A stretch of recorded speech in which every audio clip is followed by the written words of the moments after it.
Hi, everyone. Yeah. Hi, everyone. James, welcome back to New York. Thank you. Oh, let me take a second. So nice to see you.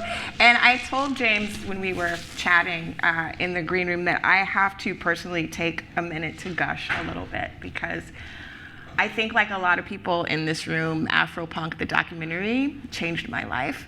And I don't think that I would have been able to do my own art without it.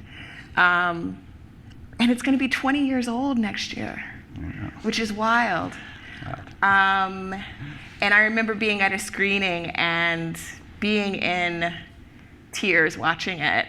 And it wasn't that I didn't know that we were out here, these, Black folks who love rock, who love different subcultures. But what your movie did was galvanized us. So thank you so much. Thank you. And before we get started into the conversation, I know there's a video that we have a trailer for the book. Trailer for the book. So you know what we're talking about. Let's watch it.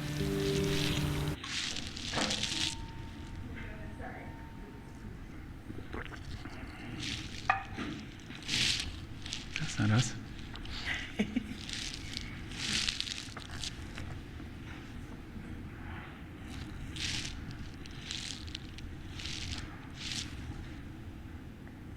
Here we go.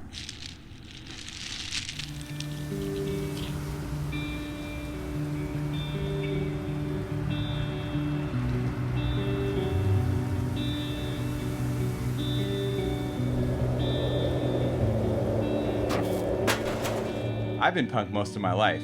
Strangely, it all started in the desert.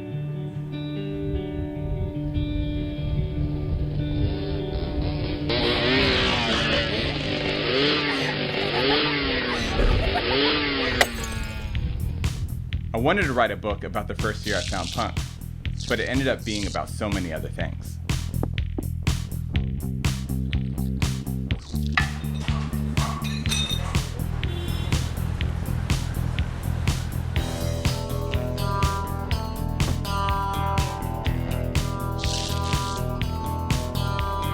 I had dreams like any other kid. Meet a girl, be a rock star, but there were a lot of roadblocks. Between the white racists and the black gangbangers, my options felt impossible. Until I met Todd.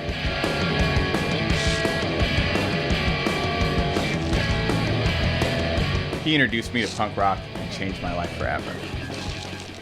Is there anybody there?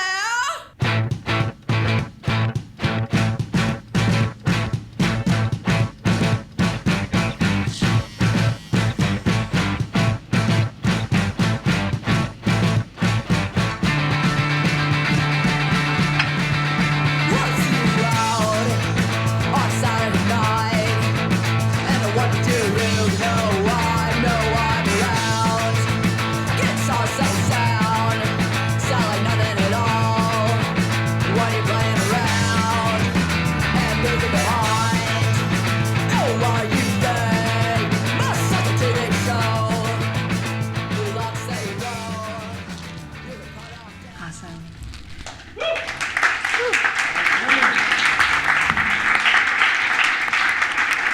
So, congratulations to you on this really stunning book. And this is really an effort, like, between the art and the story that you're telling.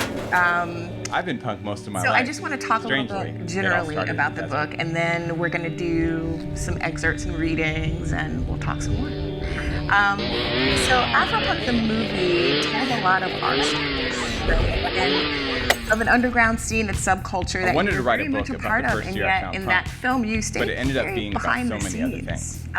and didn't share too much of your personal journey until now. So why now for this book, for this story, and why in this format of graphic memoir? I had dreams like any other I think kid. that, like, when I was Meet a girl, like, be a rock a lot star. of the feelings that But there I were a was lot of having roadblocks. around identity were really fresh and raw. And between the white racists and the black gangbangers, You know how like little kids will my just options felt go impossible. out on the playground and like play with anybody. Tell like it. they already know what like they already have a set of He rules. introduced me to punk rock and changed my life it's forever. that there are no rules. Like you can hang with everybody, right? But as adults, I don't think that you get to skip all the steps of like reflection and like what does this mean and all of this stuff to get to that place, right? Like you know that as adults, we'll do what we want, and we'll do whatever we want, or whatever, right? But like you don't take a shortcut, especially when I started making opera, I was in World War III and just coming out of my crashing identity issues or moment or whatever, identity crisis. So I think I was probably too vulnerable to, or wasn't being vulnerable enough to explore that personally on the screen, you know? Instead, I picked people who I wanted to be and people who I already was. You know what I'm saying? Yeah. So, you know, somebody like Tamar Kali or Mo, when I met them, I was like, oh, those are the black people that I aspire to be. Like, I know that that's right, you know? Because it's like they figured it out. They figured out how to balance this thing, right? And then there was people like Mariko, who a lot of people see as like an antagonist, but I feel are very much a part of the experience of the black experience, and part of my black experience, you know? So a big part of making that film was me trying to get right with who I am or was, right? You know, 20 years later, like all that is behind me, and now it's like I can reflect, you know? And I can reflect as like a grown-up with an adult voice, you know? Yeah. So a lot of what's in the book, or the way the story is told, is like my partner always says, if it didn't have the black box narrations, it would just be like a teen drama, you know? Yeah. But it's with that reflection that we're able to like resonate. It resonates with us as adults. Yeah. So the black box narration are these moments where sort of James Spooner, the man now, at, you know, wiser, older, figured it out, kind of pops in to kind of give context to what teenage James is going through in the narrative. We're going to see a little bit of that in a minute. But for those of us who aren't familiar with the process of graphic memoir, this is a thick book. Yeah. How long did this take you to put together? And what's the process between like figuring out what the story is, what the scenes are, what the art should be, all of those things? Well, I guess that kind of, some of the answer is part of your initial question, which is like, I came out of film. That was my first like break into putting art into the world. And then I became a tattoo artist. And for years I was a DJ, right? So I feel like all of those things kind of culminate into this Voltron of making comics, right? And I didn't know anything about comics 8 years ago. I hadn't read comics since, you know, middle school. But my partner, when we first started dating, we're like getting to know each other, and she's like, you know, wow, these stories would make a great graphic novel. And for me, I just was like, there's no superheroes in this story, you know? And she introduced me to like memoir comics and stuff, and I read that, and I was like, yeah, I could do this, you know? I wasn't intimidated, because I immediately saw it's script writing first. You know, I get to make the movie that I want to make, but I don't have to rely on anybody's budget or permission or whatever, right? And I could use the skills that I gained from, you know, at that point, 10 years of tattooing into like drawing, and, you know, even the DJing helped with pacing, you know? and just learning how to kind of control the page, like how many cells equal a moment, you know? Do I do it in 2 cells or do I do it in 2 pages, right? So yeah, that it's just a medium that spoke to me, and I felt like I've never been good with, I don't know, I feel like my ego is too big or sensitive to like collaborate, you know? So I've never been able to be in a band or any of that stuff, you know? This is something I can do all by myself, you know? With the exception of like many tears arguing with my partner about like what sentences should be like, and she's always right, but yeah, so it just is something that just made sense to me. Yeah. So let's go back to Apple Valley, California. The book opens in 1990. You've just returned. 89. Yep. You are 13? Okay. Yeah. You've just returned to Apple Valley with your mom. And if we can cue up those first pages that give us a glimpse into the early life of James Spooner. Okay. It's hard to say something bad. I'm sorry, let's start again. It's hard to find something bad to say about my mom. She's always been my biggest fan. Love, however, is not enough for any white woman raising a black son on her own. It would be years before I would be able to articulate this, yet my resentment was clear, even as a teen. Yeah, Mom, I'm fine. Sorry. It's fine. I have a lot of unpacking to do. Do you want something? Come on, Jojo. Remember how we used to powwow? Can you not call me that? And maybe don't say powwow either.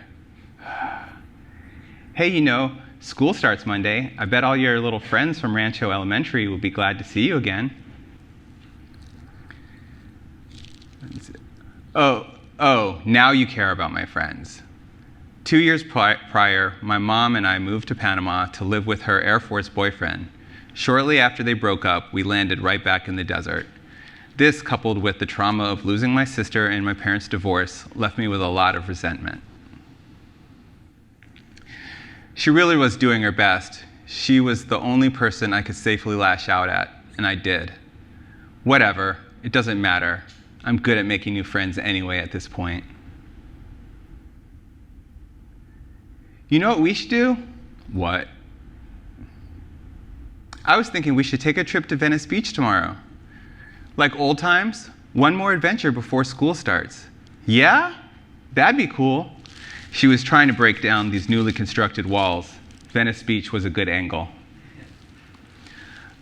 Okay, I just have to make a quick stop in the morning. I'm meeting a new student and his parents. Then we'll hit the road, Jack. Thanks, Mom. I don't remember. Does it keep going? Oh, yeah. You could back up. I don't know if you can.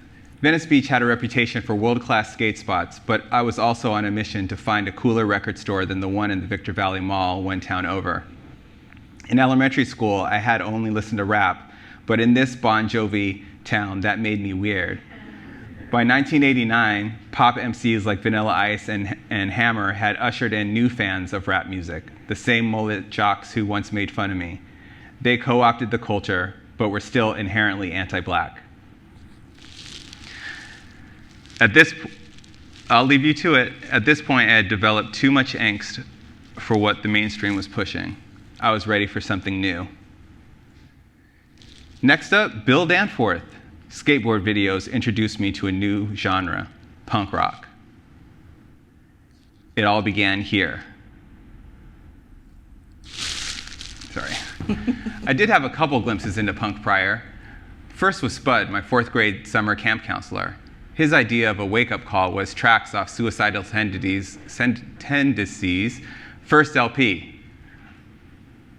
A few years later, I noticed the older, cooler kids wearing logos I didn't recognize. I wonder what that skull's from. But nothing would knock down the door like Ohio Skate Out. This video my favorite pros doing acid drops, bonelesses, and cry stares to music I'd never heard before. The snotty tone of Black Flag's Keith Morris screaming, "I don't care," over and over was exhilarating. Good choice, man. Within a week of moving back to the States, I found myself in the mall buying my first punk tape, Black Flag's Everything Went Black. These songs weren't played on the radio. Punks weren't on MTV. Some of these albums didn't even have barcodes. This music was made by kids just like me, and I was sold. This was the first time I found music that matched my emotions. I needed more. But there was no internet, and I didn't have a roadmap. I'm not going to sing. God, so lame. Okay. Okay.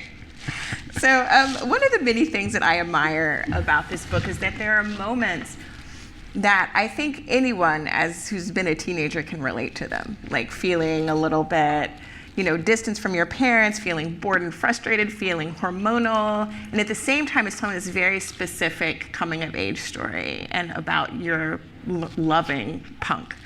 And it's so interesting. I was very curious about, you said the Black Flag record was the first tape that you got, and I know you're wearing the T-shirt for that record. I happened to just which I noticed. So, why was Everything Went Black so seminal for you? Well, that particular record, if memory serves, oh God, I don't want to get called out here, but I feel like Keith Morris and Henry Rollins have songs on it. I could be wrong, Jesus. But Keith Morris was my favorite. I love Henry Rollins, but Keith Morris was like my favorite Black Flag singer. For those of you who don't know, they had 4 or 5 if you count today's, which we don't. Yeah, it's just something about his like snotty tone, is kind of like those British, just kind of like, it just aligned itself with my brain. What you were feeling at that age. Yeah, exactly. Yeah. I love the way you visualize lyrics. Mm-hmm. And I was thinking it must have been like, there's so much content in the book that is about the sound, right? How did you hit upon the style for how you were going to show lyrics and sort of visualize punk in the book? Yeah, God, I know I did that like very early on, even when I was just doing like really crappy thumbnails just to like see how big the book would be. Like I still had like these ribbons with the lyrics. I must have seen it in something else and just kind of appropriated it, or because I mean, how do you visualize the sound, Yeah. And it's so cool, like lightning bolts kind of cutting across the panel. With the punk stuff, I always did this kind of lightning banner, and then with like the pop stuff, I did like this, very soft wave. That. Oh, yeah, I have when to they're go like, back and see that. Yeah, like when they're playing like Billy Joel or whatever. It's just like a, I also didn't give you any footnotes for who those bands were. You cover some emotionally difficult territory with both of your parents in the book. And in your acknowledgments in the back, you specifically thank your mom for giving you her blessing to tell this story. So I'm curious, her thoughts on this book and sort of looking back on these formative years with you in the process of telling this story and putting it out in the world. Yeah, I wish she was here. She's COVID, she doesn't want to come inside. But yeah, I mean, she's still my biggest fan. So, it's like, it could literally just be the first draft and she would have been like, this is amazing, Of course, like, I am critiquing her as a parent, at times as a person, and I tried to not like throw her under the bus, I tried to give context, whether it just be teen angst or the resentment, but you know, one of the, in some of the early reviews, they definitely were pointed out my relationship with my mom. They used adjectives like clueless and things that like felt like, oh God, I know my mom's gonna read that, you know? So I like called her and asked her what she thought, and she was like, no, that's accurate. You know, like I was clueless. We all were. Like, Yeah. she came from a different generation where, Yeah. you know, we were very unparented. So, of course she knows, like, if I'm 15, I'm hanging out with these kids till 4 a.m., she's clueless. Like, she doesn't know what's going on, right? So, Jeannie's over there laughing. There's no way she could know that we were at, you know, X bar or whatever. You know what I'm saying? Right. Like, Yeah. Mars bar is X Yeah. bar. Mars bar. Yeah. So at school, young James meets another black punk, Ty. And that friendship ends up being revelatory for you. And one of the bonding experiences we'll see in the next section, we should cue, that you and Ty have is the moment that he shaves your head in your bathroom at home. And, you know, Ty and James, young James, have a great conversation about the black roots of rock in that section, which, you know, is one of the highlights of the book for me. I'm not going to spoil that. But it results in a haircut that ends up causing, like, a huge reaction from everybody in James's life. And let's share those pages. Actually, the next. Yeah, here we go. All right. Sorry to have my back to you. This is the only way I could do it. Okay. The jocks and preps laughed, but now I had armor, courtesy of the underground, to combat the normals. Check that dude out, freak! They were sheep, screw 'em. My sights were now set on making an impression elsewhere. You can do this part. Oh my God, so cute! Hey, yeah, buddy, sick! It looks really good, James. Yeah? Thanks. Come on, Romeo. I got something to show you. Dude, you think she's into me? That Hessian back there? Not a chance. But I'm glad you finally cut that Kunta bush. Kunta bush! Ha! There are certain insults that sting to the core. That particular one might be responsible for years of masking my natural hair texture. Don't worry, I figured it out. Age 27. So that is probably one of my favorite, I'll call them black box moments in the book, because there was a lot in here that was quite painful to read. Sort of showing how you as a young person were sort of internalizing a lot of the white supremacy around you, the Kunta Bush comment. There's a scene when you're in the mirror and you're thinking, I wish I were white, you know, and sort of like pulling your Closing my lips in. together, And, how vulnerable did it feel to write those sections? How difficult was it to really go back into that mindset? It's not that hard for me now because it's like distant memory, you know? I think it's harder for me to like hear that my daughter going through similar things, you know? And just like, oh God, like I thought that, I don't know that I thought things were different. Maybe I was naive enough to think so, but more I just thought like, she's got a parent who, she's got, you know, two mixed parents and a mixed stepmom. Like we all are here to like make you feel rad about yourself and, you know, still experiencing those kind of things. So, you know, I think it's more healing just to put it down and like put it down on paper and just be like, wow, that, I know that those things happened, but that's not me anymore. I'm not defined by that anymore. Yeah, yeah. Well, I was grateful for the narration because it just sort of like, although I know you and I know that you turned out okay, it was just my little reminder. Yeah, when a lot I of heard people that don't know me. wise voice come through that was like, he's going to be fine. Like, he's going to make it through Yeah. that. Yeah. So toward the middle of this story, there's a Christmas break where you go to New York for the first time and visit your dad. And there's so much to take in over those pages, from your relationship with your family to your wanderings in LES. And then there's this fantastic scene where you meet a queer Dominican punk, and you have some mind-blowing moments. And so we'll go into the next section here.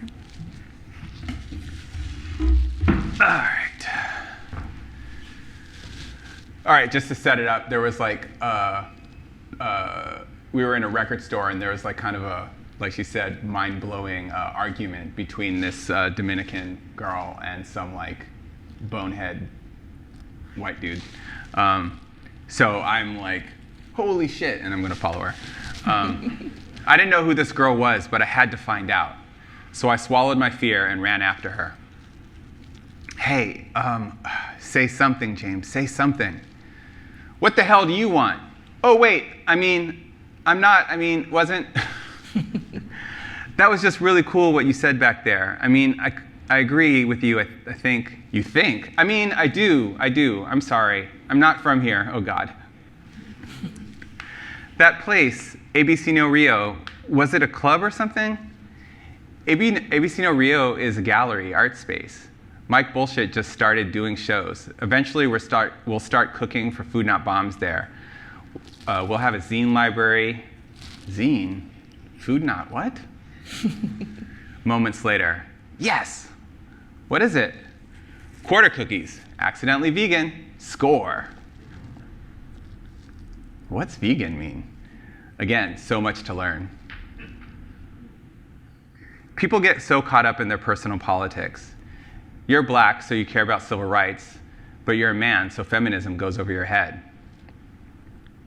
Those gay dudes over there care about equality for us queers, but probably don't give two shits about my Dominican family they're gentrifying out of the neighborhood. It's all connected. If one is oppressed, we're all oppressed.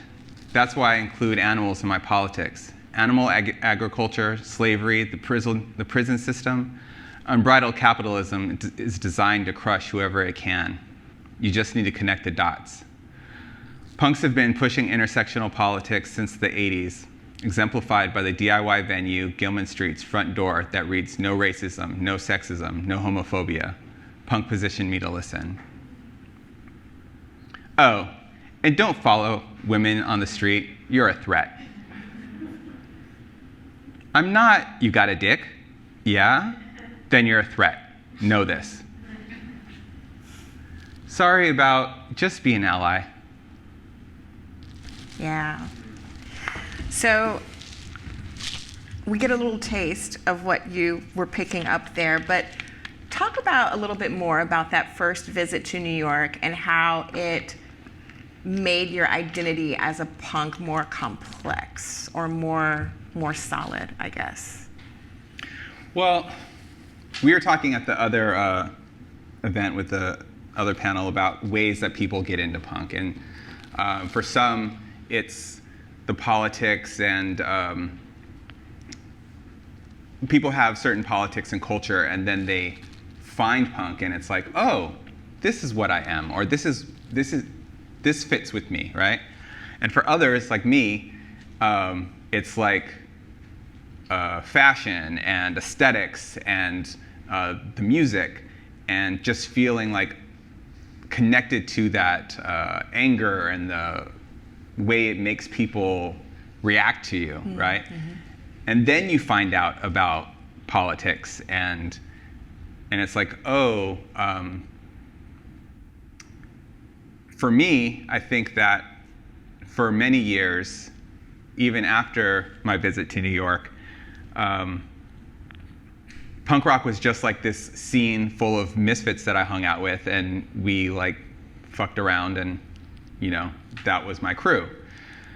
But it was these kind of interactions and actually paying attention to the lyrics and stuff that I was realizing that I wasn't living up to punk's full potential if I was being sexist, or if I was just, I think that like once I got the whole message, I was like, oh yes, this feels right. Like I want to be consistent, So, this cell here is kind of my like obligatory, I'm vegan, so I have to tell you, panels or whatever.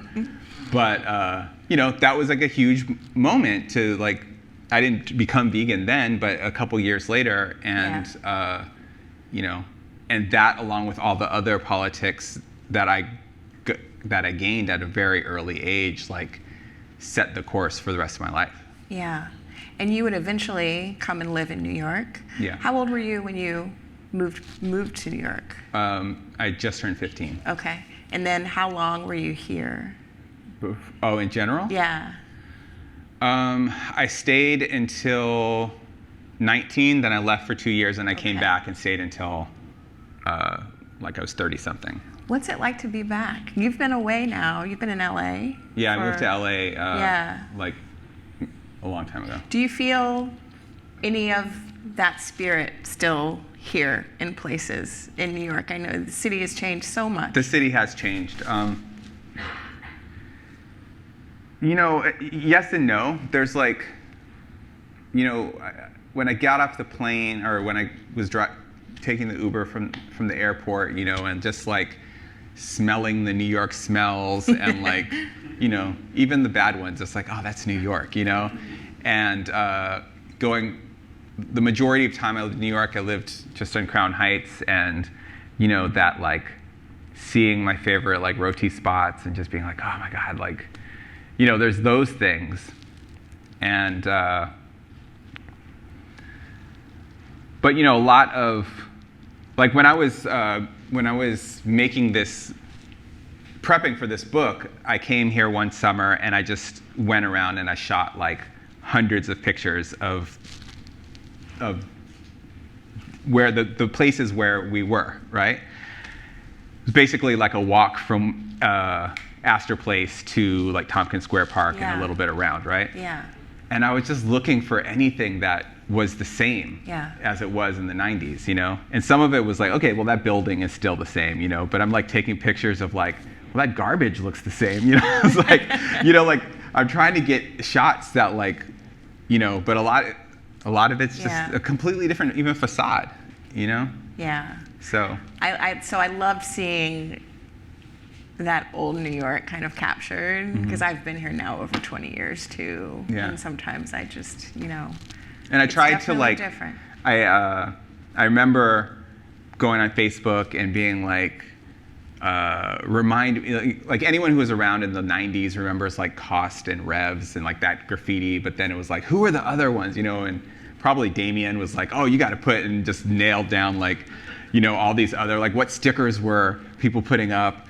And I tried my best to like throw up tags like around in the background, I did like an entire pass for just like graffiti, like, okay, now I've got all the buildings, now I have to like muck them up, Yeah, yeah. So you mentioned taking, photos for the buildings, but you also use models for the characters, right? Yeah. How did that work? How did you find people Yeah, with the I right cast look? I cast the entire book. I basically shot the book almost as a movie. Like, I basically made the movie like 15 times or whatever with each of the main characters, and even all the like ancillary characters. A lot of them were just my tattoo clients and stuff. And all the kids, most of them, I found a couple on Instagram, and then I had my partner write them because I didn't want to be like this creepy dude who's like, yo, can I take pictures of you? Yeah, you didn't want to follow, like, in the book. So I had my partner write them and sound more professional, Right. and and then we contacted their parents and whatever. So, and then once I found one or two, then it's like that's their friends and whatever, So yeah, but I had this cast list of like 180 people that I was just like slowly shooting and drawing their cell, but then there'd be nobody that they're talking to, and I would put it in later and stuff, Very cool. So I think we have one more section. So after the visit to New York, you have a new perspective and a new energy that you take back to Apple Valley. Maybe even a new feeling of power, whereas before you'd felt powerless. Okay. Can you share that section with us? Yeah. Sometimes the weather in a city lines up with the emotions of the moment. The high desert was vast and empty. The wind would come without warning and blast my senses. A sudden change, upheaval, and then just a bunch of dirt in my eyes. Oh, I won't miss this wind. Nice sound effect. Okay, guys, what are we going to do about these white power kids? What can we do? Dude, it's fine. No, dude, it's not fine. I don't want to deal with any of this either, but maybe we have to. I mean, there's got to be something we can do. What the hell, man? You've chickened out of every fight ever to come your way. You think you can take on those assholes? If punk walk was teaching me anything, it was that us kids had power. I'm not talking about fists. I think we could still fight back. What if we make all those older Nazi punks irrelevant? Ty, you rule at writing songs. When you get in front of a crowd, people are going to listen to you. So you need to say something that matters. Mel, you're the smartest person any of us knows. You could be anywhere, but you are here with us losers. I mean, yearbook, events committee, friggin' honor roll. What if you use some of those skills, I don't know, to inspire kids with a zine or put on shows? I mean, there are kids just like us all over the country building a scene and changing stuff. Like, you're getting jumped by Nazis and all we're doing is trashing houses and breaking bottles. Dude reads a couple of zines and all of a sudden he thinks he's Malcolm X. Yeah, man, you better do something when you get to New York. Don't put it all on us. Promise. Yeah. So this section is toward the end of the book, and I think it really illustrates, your arc, your coming of age arc.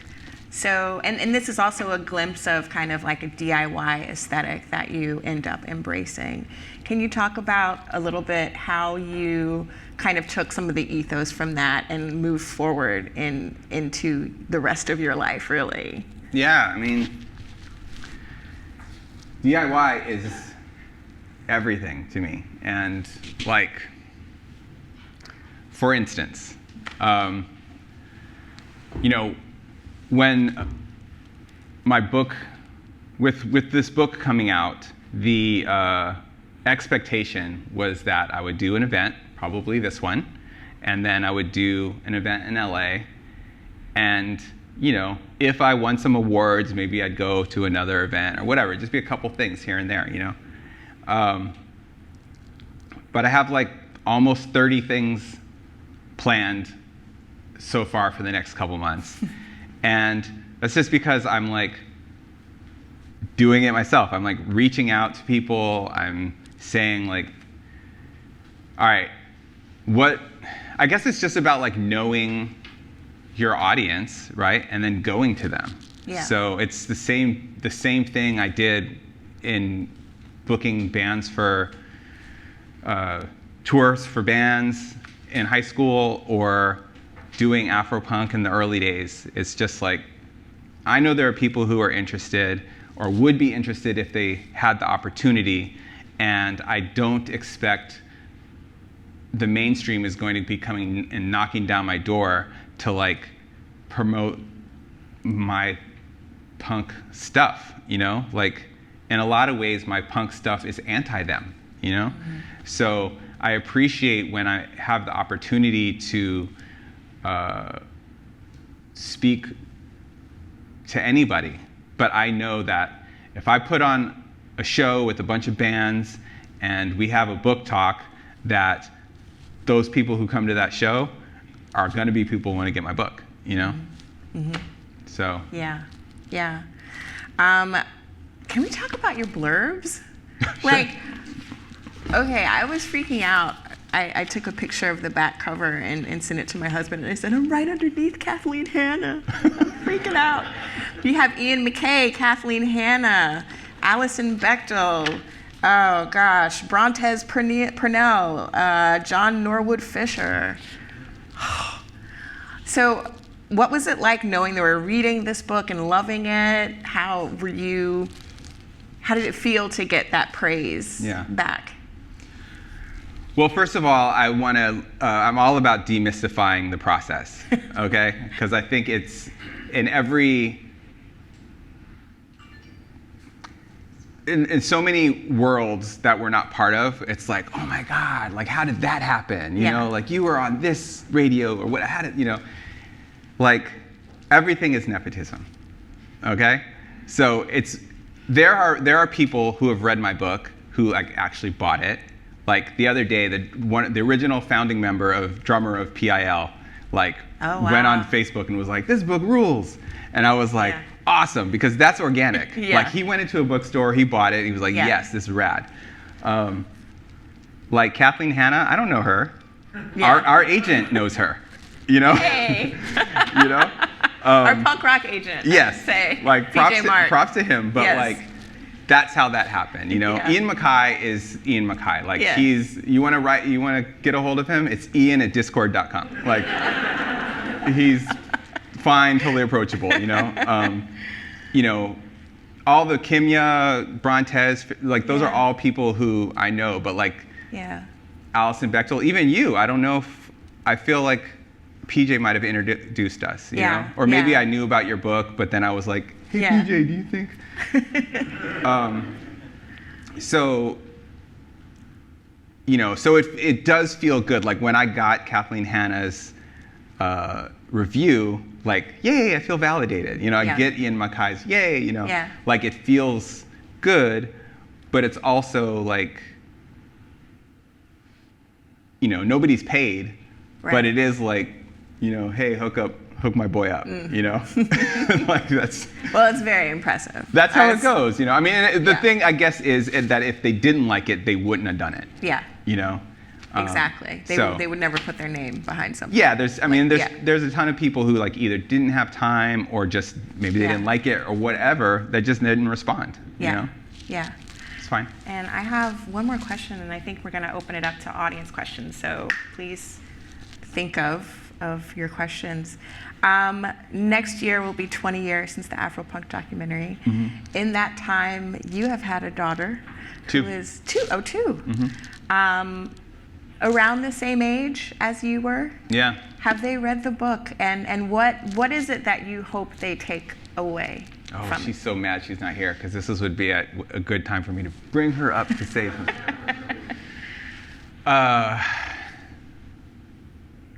I feel so blessed because my 13-year-old daughter is like totally a baby goth. She's so, you know, sweet. I'm like kind of tearing up. Like, she's a really cool kid who's into really cool stuff.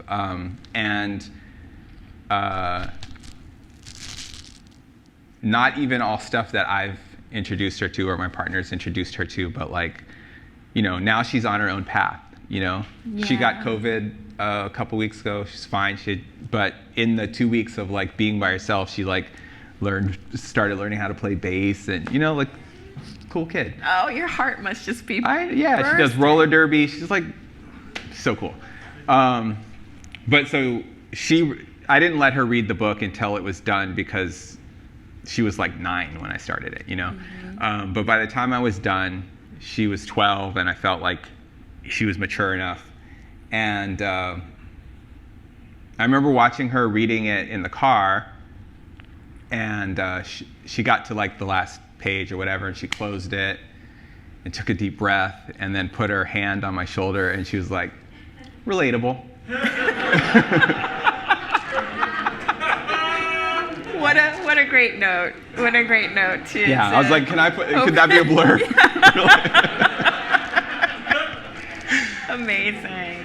Amazing. Any questions from the audience? And if you have a question, you can just raise your hand and Grace will come to you.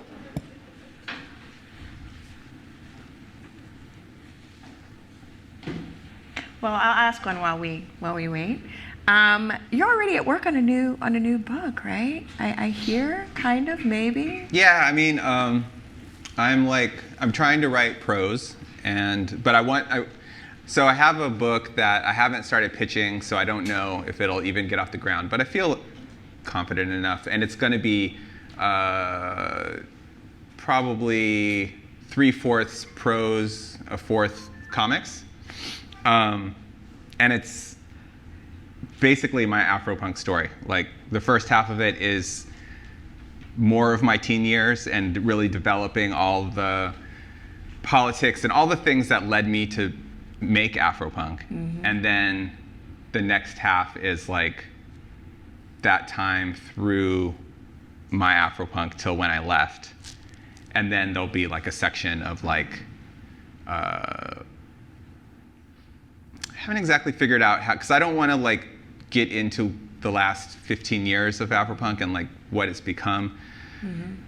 In like critique manner, like that's, I feel like, for somebody else to do. But I think that what's really important and notable is the underground's reaction, and just the fact that I created something that became so mainstream that like punk rockers are now saying fuck you to that and creating their own underground thing, which is like, which is ultimately what I wanted in the first place. I just had to fucking go this long route to get there.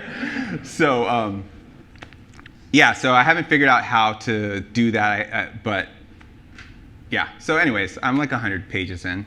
Great. So, awesome. See you in 5 years. Right.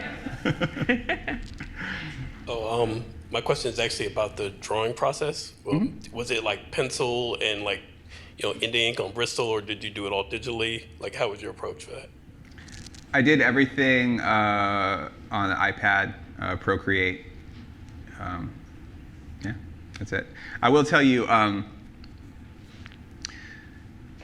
I knew that I was going to get better as I progressed, and I didn't want to. I've heard so many people say like, I had to redraw the first 100 pages, So I did it where like I knew my line work was basically going to be pretty solid, so I did the whole line work, but then I shaded one cell on each page all the way through 375 pages, then went back and like that.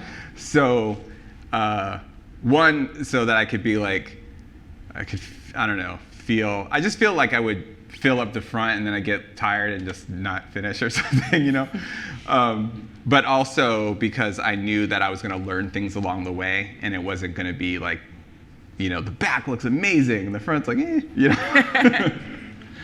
So and that was actually, turned out to be some kind of pro tip, Hey, so super stoked to see you up here doing this event. Super happy to see so much that you've achieved. You mentioned Black Flag, Everything Went Black as one of the albums that were super important to you.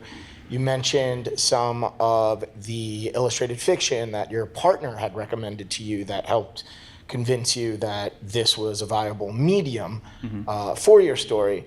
So I'd ask you to mention a few more albums that you felt were big influences on your musical tastes, punk or otherwise. I'd like to hear more about the memoirs, the graphic fiction that your partner suggested. And I do have one question, which is, as a skateboarder, Mike Vallely gets no credit as a singer for Black Flag? I'll answer that last one first. No. No diss to.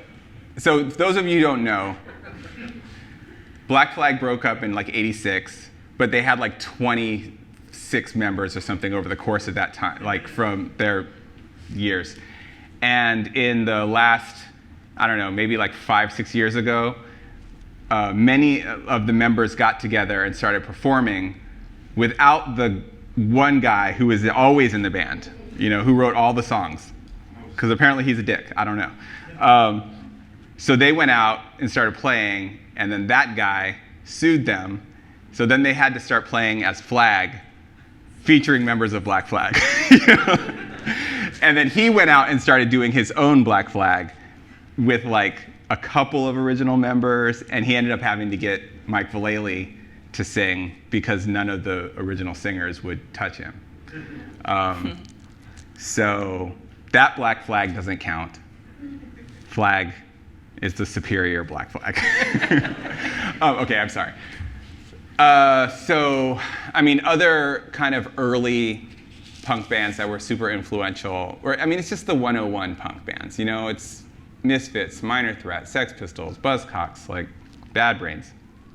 And then, of course, like moving to New York, there was like Gorilla Biscuits and I don't know, Side by Side and Turning Point, and all of these kind of like New York bands. And then there were like, you know, Damien's we were high school friends, and it was like, what, Blindside, Shift, 13 Stitches, you know, like all of these local bands that, you know, there's 4 people in the room there's 4 people in the city that remember these bands. There's like 5 of us. Yeah. Okay. Yeah, Shift was in there. Shift was in there. Oh, Sam was the homie. She went to my school. And then, you know, I remember Lisa had a collection of books. I remember Blankets being in there and reading Blankets and just being like, I can do this, you know? Like, not that it was like, oh, this is, but I feel like, you know, there are times when there are bands like, you know, the Ramones. You hear the Ramones and you're like, okay, I can do this. You know, some of the best songs in rock and roll history, but you still, I found how to play Blitzkrieg Bop on the bass to teach it to my kid, and like she's been playing bass for 1 day and she can play it. Yeah. You know what I'm saying? Very accessible. So it's like, I can do this, you know, and that's, I think visual arts, that's just how my brain works, whereas music, it does not work that way. So, you know, so I read Blankets. I was like, I can do this. What's the one about the kid who has cancer in his throat? Stitches? Yes. Stitches, that's a great one. There was one called Marbles about, what is it about? Like 8, I can't remember. Some kind of, bipolar. That's really good. Basically, it was just these kind of like, Mary Naomi, a bunch of her books. Yes, Alison Bechdel. Although Alison Bechdel's books are probably too highbrow, like she's really verbose, and I had to like look things up, you know? So, I mean, I enjoyed the books, but it was definitely like Bad Religion. They use words that I'm like, wait, what? You know, like, oh, that's what that means, you know? So, you know, which is good. It's good to like, you know, stretch your brain. Yeah. Yeah, so those were some of those early ones, but just having books that are about kids or something, you know, it's just like, oh, this is, I just needed to see it to know that I could do it or something, you know what I'm saying? We have time for one more question. Oh, we're gonna go with her. Hey, James. Hi. How you doing? Shout out to New York Hardcore in the building. You already know. What's up? OGs all day. Anyway, I could have just called you to have this conversation, but we're here and we're going to unpack together as a community. So recently, those of you may not know, I'm a musician. I've known James for a long time. Afropunk was very influential in me starting all black hardcore bands. That's Flora, by the way. Oh, hi, I'm Flora, by the way. Flora from Alpha. Hi, hey girl. My question is pretty serious. I've been struggling with some stuff recently, you know, as somebody who's been kind of like involuntarily in a position of leadership in hardcore. You know, I'm celebrating 22 years in November of being a booker and a bass player and a musician in hardcore punk in DC, where I'm from originally, and New York. This year, yeah. Thank you, yes. And I'm a jazz musician outside of hardcore. My parents are too.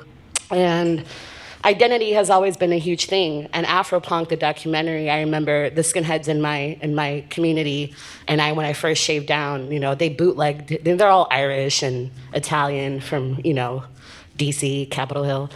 And they came up to New York because they were old enough to go to CB's. I wasn't. And they got a bootleg of Afropunk. And they were like, here, this is for your people. It's for you. And I was like, okay, thanks. It's the 90s, early 2000s, So I've never felt the need to choose between black and punk. I've always felt like, and I play bass for this band called the 1865 with Sasha Jenkins. As you guys may know, we're signed to Mass Appeal. Thank you. Won't he do it? Anyway, so Sasha is quoted as saying, to be black and to be black is to be punk rock all the time. It's redundant.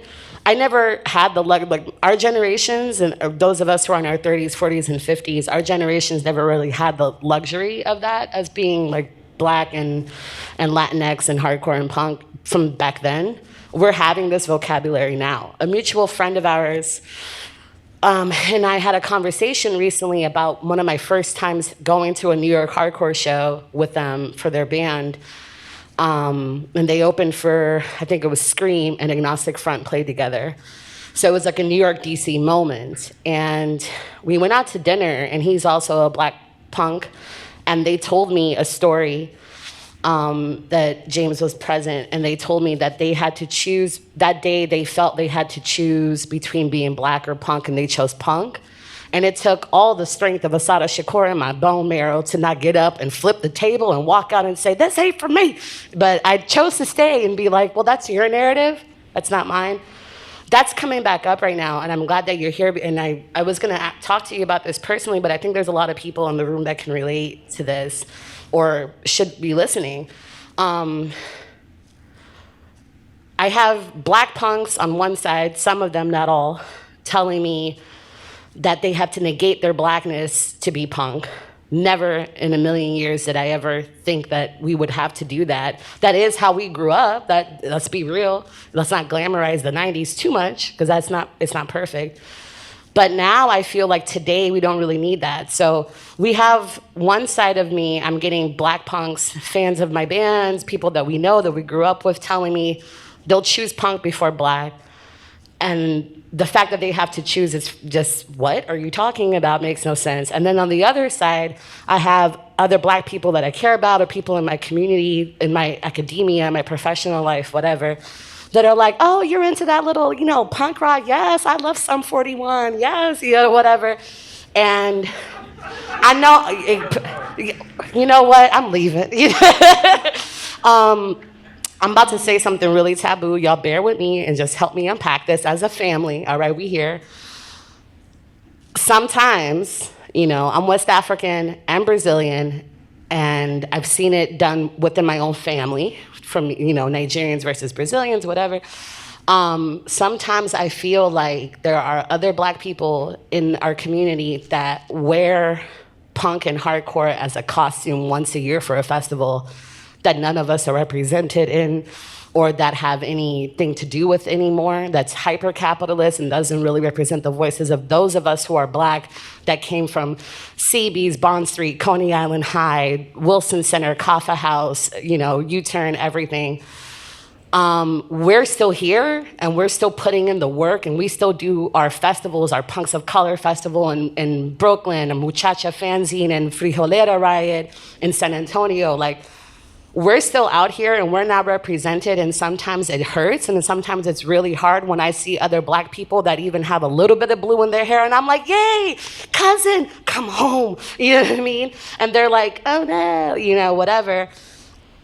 I think my legacy is about legitimizing our culture of punk and hardcore as a legit culture, so the same rules and respect should apply, the same ethos should apply. The difference is I don't want to be exclusionary.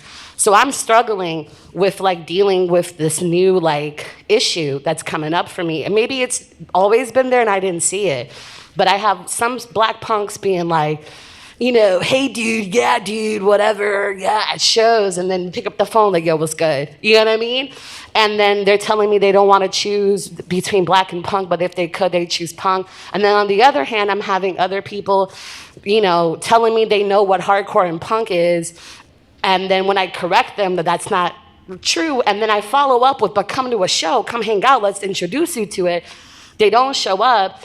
But then they have these positions of power in community and media, and they're talking about punk and punk. They're just throwing the word around.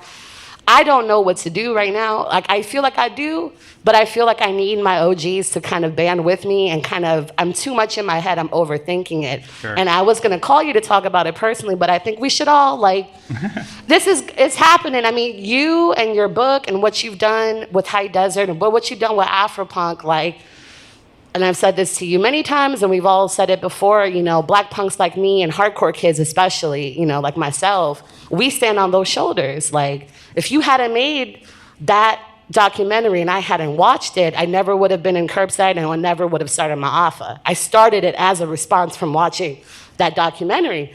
And now, we're here on OK Africa, we're doing this, we're going to Decolonize Fest, we're doing our own black punk shows and pop-up shows in Brooklyn.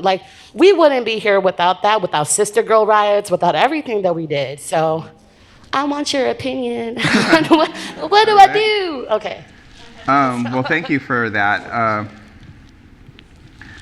I think the best advice that I can give for really any of those things is do you and lead by example. The easy one, I'll say, is the kids who you're saying, basically you're talking about people who go to Afropunk Fest today. Okay. And,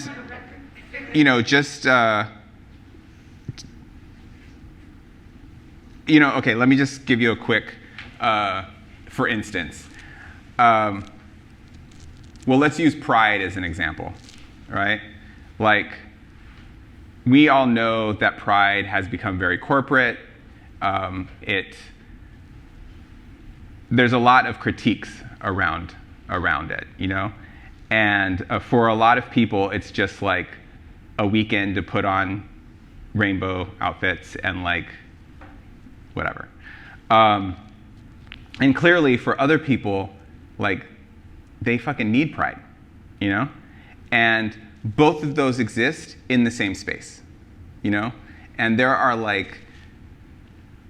there are probably there are no shortage of young queer kids who are just finding themselves, who go to that space and are I feel seen, I feel safe, And I had to come to terms with that's the same thing for Afropunk.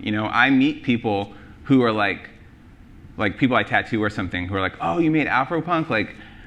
I'm a huge fan. They have no idea about the film, And that's okay, because they need it. In the meantime, we've always had our shit taken and create new shit. That's the story of any underground group. That's the story of black people, okay?